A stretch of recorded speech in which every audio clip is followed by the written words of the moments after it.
নানুরে ধূপসারা অঞ্চলের সুন্দরপুর গ্রামে অজয় নদীর বাঁধ পরিদর্শনে প্রশাসনিক আধিকারিকরা।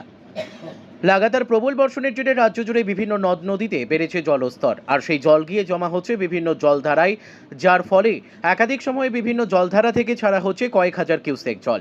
আর সেই জল ছাড়ার ফলে অজয় নদীতে বাড়তে শুরু করেছে জলস্তর, রয়েছে বন্যার আশঙ্কা।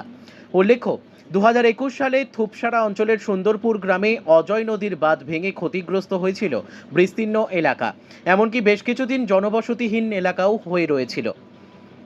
বুধবার বিকেলে সংশ্লিষ্ট এলাকার অজয় নদীর বাঁধের পরিস্থিতি খতিয়ে দেখতে উপস্থিত হয়েছিলেন বোলপুরের মহকুমা শাসক অয়ননাথ, নানুরের সমষ্টি উন্নয়ন আধিকারিক সন্দীপ সিংহ রায়, অতিরিক্ত জেলা শাসক কৌশিক সিংহ, যুগ্ম সমষ্টি উন্নয়ন আধিকারিক সিদ্ধার্থ ভট্টাচার্য প্রমুখ। তারা এদিন সমগ্র বাঁধ পরিদর্শনের পাশাপাশি এলাকার সাধারণ মানুষের সঙ্গেও কথা বলে কোনো সমস্যা রয়েছে কিনা সেগুলিও শুনে দেখেন।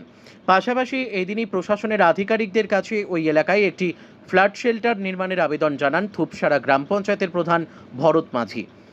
যুগ্ম সমষ্টি উন্নয়ন আধিকারিক সিদ্ধার্থ ভট্টাচার্য জানান, ওই এলাকায় 2021 সালে বাঁধ ভেঙে বন্যার মধ্যে পড়ে ক্ষতিগ্রস্ত হয়েছিল একাধিক বাড়িঘর। এবার সেদিক থেকে প্রশাসনের আধিকারিকরা সজাগ থেকে অজয় নদীর জল বাড়ার ফলে ওই এলাকায় কোনো রকম বন্যার আশঙ্কা রয়েছে কিনা ও বাঁধের পরিস্থিতি কেমন রয়েছে তা খতিয়ে দেখা হয়। এমনকি ঊর্ধ্বতন কর্তৃপক্ষের নির্দেশে এলাকার নজরদারি রাখতে এদিন রাতভর ওই এলাকায় নজরদারি চালান নানুর ব্লক প্রশাসন ও থুপসারা গ্রাম পঞ্চায়েত প্রধান সহ অন্যান্য আধিকারিকরা।